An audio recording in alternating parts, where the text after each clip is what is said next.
Hello, everyone. Happy week 2. It was great getting to kind of meet a lot of you. You'll see that we have a lot of similarities sometimes in our reading tastes or our degrees that we're pursuing, but we're all pretty unique individuals. So I think we have a great opportunity of really learning from each other, sharing our perspectives as we move forward. It's really exciting to see how well-rounded that we all are. So for this week, we're kind of going to move on to thinking about audience and genre. Those really are areas that impact what we're presenting to readers or why we're sharing information or structuring it the way that we are.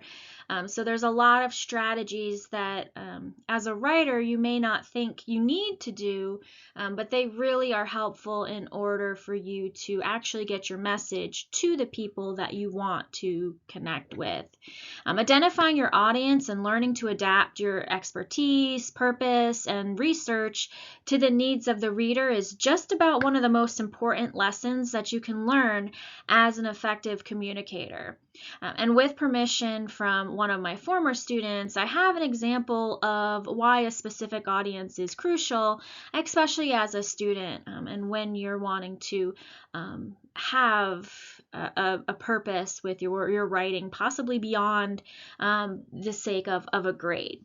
So a few years ago, I had a very smart, very passionate student who was also a volunteer firefighter.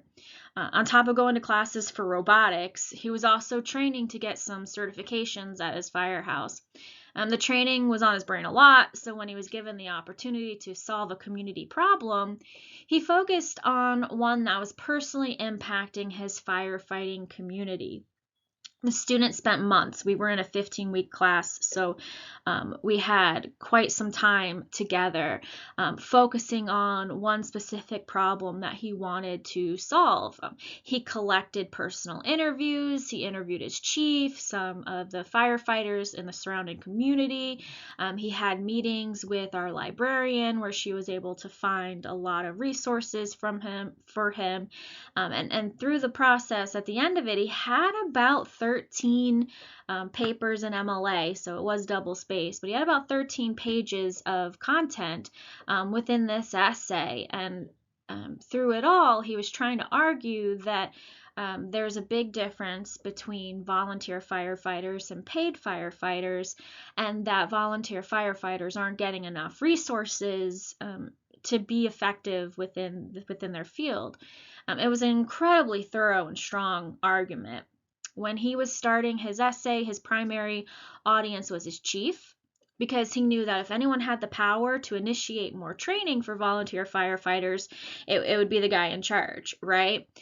So when he submitted his essay, he also gave a copy to his chief because he actually wanted to have a bigger purpose with this writing. He wanted to convince his chief to enact some of the changes that he was suggesting. When the chief got a copy, he admitted he didn't get beyond the third page. And there's a few reasons why he was unable to finish reading the essay.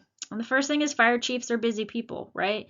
They care about their up and coming, young firefighting stars, if you will, but 13 pages of content is probably too much for someone in that field to just sit down and read.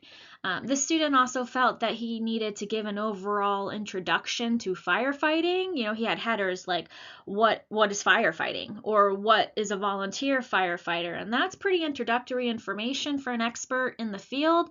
And so the chief thought it was really going to be a basic read, and he didn't really feel inspired to pay attention for the sake of 13 pages. The student also didn't really share his purpose, which we would call a thesis in that level of writing, for the essay until probably his third or fourth page. So the chief probably didn't even see it. And so the chief had no idea that the essay actually had some valuable information if he went further than, the introduction information. On the other hand, we in that classroom we worked very closely with our classmates. So his classmates had been working alongside him the whole time, and they were invested in and inspired by his his passion, his desires. They absolutely loved it, and they loved the first 3 pages, like a deep dive into really what is firefighting. And if his overall argument had been to inspire more people to volunteer for firefighting, he probably would have had at least 4 in that class willing to sign up. They were that passionate. But the problem was they didn't want to read past the 4th page, because once he started to get into his argument and he was using a lot of complex research and terminology, they kind of started to check out. Again, 13 pages was too long. And they also had a familiarity with the assignment requirements, which was that it should be 5 to 6 pages. So he was doubling the content for the passion, behind it, but it was still too long to the expectations of even his classmates as readers. Again, they loved the introduction information, but it was too complex and it didn't relate to them the further that the paper went on. So it was really hard for them to, again, stay engaged, as we've in our discussions have learned that's a huge challenge for readers. And they had no power to enact any change in the problem. Like, they could agree, yeah, there needs to be more training. That makes sense, right? But the whole nuances of why they're not getting the training and how can you mitigate that, they had no actual agency or awareness sometimes that even there were volunteer firefighters versus paid firefighters. So it didn't really seem in sync with their ability to relate to the content. And so, ultimately, it was a great, thorough, well-researched essay. It had a strong thesis. It was very convincing. But I, as the instructor, who doesn't have any power, isn't really an audience, so to speak. I'm kind of like a tertiary audience, like the Watcher from Marvel. Like, I don't have any. I'm not an active audience, but I was probably the only one that ended up reading it. So, as great of a piece as it was, it couldn't land on a specific audience to have any true, value beyond the grades, so to speak. And so the student did feel really defeated when his chief said he just didn't finish it, didn't get beyond the 3 pages. And so he came to me and we talked it over, and I suggested that he share the outline with the chief. So an outline tends to be the same organizational structure as the essay, right? It's what you use before you draft, so things are balanced and how you're going to present the information. And it also had his research, which was attached to each specific claim that he was trying to argue. And then I also suggested that instead of asking the chief to read it, that he sit down and talk it over with the chief. So that way, if the chief had any questions, he had each of them had the outline to go over, and then they could kind of turn it into a conversation instead of a lecture, which is what an essay can sometimes feel, depending on the purpose or genre. And so he was able to get his ideas effectively to his chief. I don't personally know if it led to any additional training. I'd like to think so, saving lives and all, but he was able to get that information out because he had taken more time to think about what each audience needs.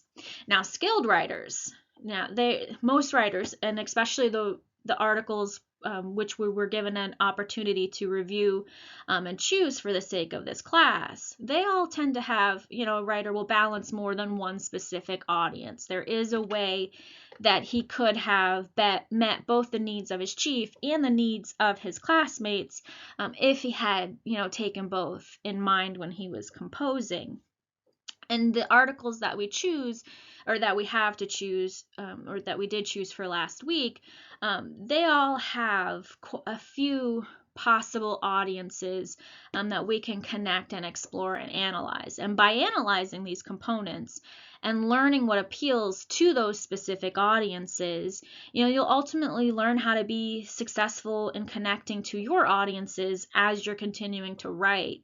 And again, this isn't always just for the written word. This is like the key, essential for any level of effective communicating, and knowing which genre works for your your specific audience goes a long way when you're becoming a subject matter expert. So ultimately, audience does matter.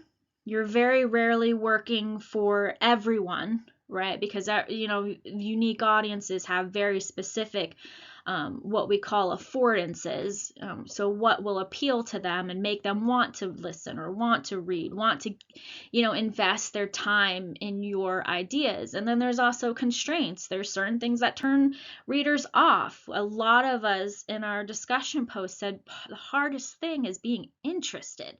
And honestly, you might not be the audience, and that's why it's not interesting you. And then you want to tackle it back. But a good subject matter expert anticipates this and then makes certain strategies with the information to make it packaged and presentable to specific audiences. So there's adjustments, there should be flexibility, and that's kind of what we're going to focus on in this week.